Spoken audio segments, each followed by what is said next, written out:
அனைவருக்கும் வணக்கம். இன்று நீங்கள் கேட்கக்கூடிய கதை உங்கள் வாழ்க்கையில் ஒரு பெரிய மாற்றத்தை ஏற்படுத்தும். தொடர்ந்து கடைசி வரை கேளுங்கள். இந்த கதை சாதாரணமானவன் அருணுடன் தொடங்குகிறது. அருண் ஒரு சாதாரண குடும்பத்தில் பிறந்தவன். அவன் நல்லவன். ஆனால் வாழ்க்கையில் என்ன செய்ய வேண்டும் என்று தெரியாமல் குழப்பமாக இருந்தான். பள்ளியில் அவன் மதிப்பெண்கள் சரியாக இல்லை.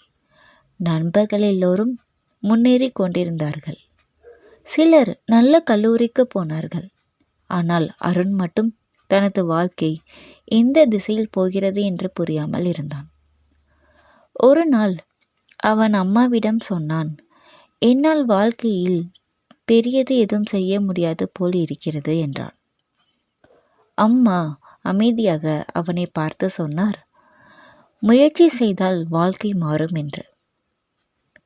ஆனால் அருண் அந்த வார்த்தையை அப்போது சீரியஸாக எடுத்துக்கொள்ளவில்லை.